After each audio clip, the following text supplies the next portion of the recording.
तो हेलो दोस्तों, स्वागत है आपका एक नए एपिसोड जीएस में। यह एक नया वीडियो है जिसमें मगध साम्राज्य के बारे में हम पढ़ेंगे। अभी तक हम लोगों ने जीएस के सेशन में जैन धर्म को समाप्त कर लिया है।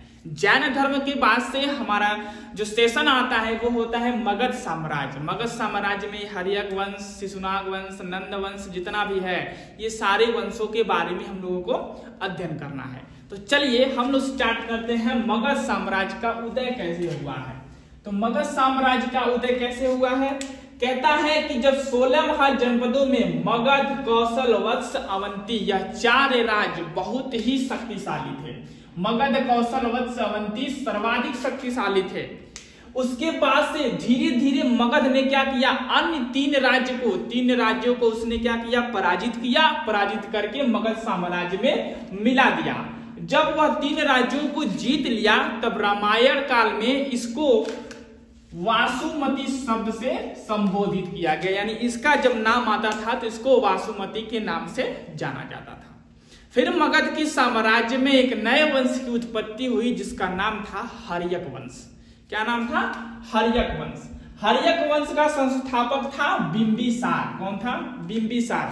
इतिहास में 2 बिंबिसार के नाम से, एक बिंदुसार है, एक बिंबिसार है, तो कंफ्यूज नहीं होना है। तो हर्यक वंश का संस्थापक कौन था? बिंबिसार। इन्होंने 542 से लेके 598 के बीच में क्या किया, ये अपने शासन को स्थापित किया। यह हर्यक वंश का प्रथम शक्तिशाली शासक था। इसने बहुत अच्छा दिमाग लगाया था। क्या लगाया था? इसने अपनी राजधानी को गिरिवरज यानी राजगिरी को बना लिया था और अपनी स्थिति मजबूत करने के लिए इसने कौशल, वैशाली, मध्य राजवंशों से वैवाहिक संबंध स्थापित कर लिया था। यानी अपने आप को मजबूत करने के लिए आसपास के जो शक्तिशाली राजे थे, वैशाली था, कौशल था, मद्र था, उनके राजाओं से अपना वैवाहिक संबंध स्थापित कर लिया था ताकि कोई बाद में अड़चन न आए। ठीक है। बिंबिसार के पुत्र अजातशत्रु थे, बाद में आए 493 से लेकर 460 ईसा पूर्व।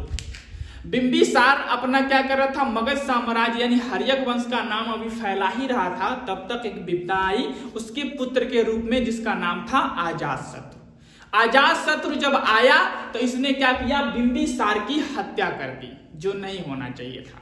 इसने अपने पिता की हत्या किया और हत्या करने के बाद से सिंहासन पर बैठ गया मगध के।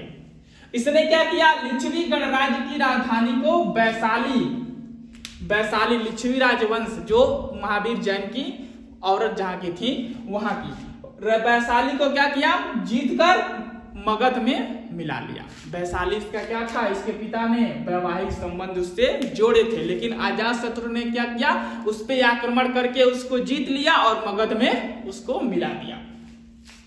ठीक है। उसके बाद से जब अजातशत्रु का पुत्र आया, उसने भी देखा था कि उसने उसके पिता क्या किए हैं, उसने भी क्या किया, अजातशत्रु का हत्या कर दिया जिसका नाम था उदयादीन। क्या नाम था? उदयीन कहिए या उदयादीन कहिए। इन्होंने क्या किया, अजातशत्रु की हत्या कर दिया और सिंहासन पर बैठा। आगे चल के इसने पाटलिपुत्र को अपना राजधानी बनाया। इसने सबसे पहले पाटलिपुत्र की स्थापना की, जिसे पाटलिपुत्र का मतलब पटना। इसने इसकी स्थापना किया और आगे चल के इसको अपनी राजधानी बना दिया। हर्यक वंश समझ में आया? हर्यक वंश का प्रथम शक्तिशाली शासक कौन था? बिंबिसार। बिंबिसार के बाद से कौन आया? अजातशत्रु। अजातशत्रु के बाद कौन आया? उदयीन। बिंबिसार की हत्या अजातशत्रु ने करके अपना सिंहासन पर बैठा था और उदयीन ने क्या किया, इसकी हत्या करके अपने सिंहासन पर बैठा था। अब हम बात करते हैं शिशुनाग वंश की। हर्यक वंश का अंतिम शासक नागदासक था।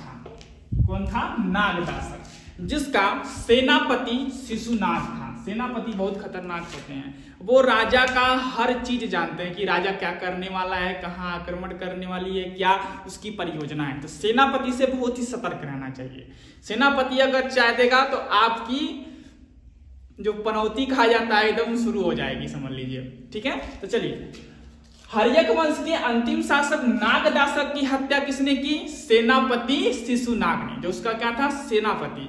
हर्यक वंश का अंतिम शासक नागदासक, जिसके सेनापति शिशुनाग क्या किया? उसकी हत्या कर दिया। कब किया? 412 ईसा पूर्व। और मगध के सिंहासन पर बैठा और शिशुनाग वंश की स्थापना कर दिया। ठीक है, कौन था? सेनापति था, सब चीज जानता था, मौका देख के इनको निपटा दिया और मगध की शासन पर बैठ गया। उसके बाद से वत्स अवंती से जो अच्छा संबंध बना था उस पे आक्रमण करके वत्स अवंती कौशल महाजनपदों को क्या कर लिया? मगध साम्राज्य के अंदर बना दिया और मगध को सबसे शक्तिशाली राष्ट्र बना दिया। उसके बाद से इसकी राजधानी जो लास्ट वाले उदयादीन ने कहा बनाया था? पाटलिपुत्र को। वहां से बदलकर इसने क्या किया? वैशाली को अपना राजधानी बना दिया। और इसी के शासन काल में कालाशोक के शासक, एक शासक आए शिशुनाग में, कालाशोक जिसका नाम था, उनके शासन काल में बौद्ध संगीति वैशाली में की गई। दूसरी बौद्ध संगीति का आयोजन वैशाली में किया गया। उसके बाद से इसके अंतिम शासक नंदवर्धन की हत्या उसके सेनापति महापद्मनंद ने कर दिया, जिसके बाद से नंदवंश की स्थापना हो गई। तो नंदवंश हम लोग पढ़ेंगे कल, और सिकंदर का आक्रमण दोनों। उम्मीद करता हूँ आप सभी को वीडियो पसंद आई होगी। मिलते हैं अगले वीडियो में, तब तक के लिए जय हिंद, वंदे मातरम, भारत माता की जय।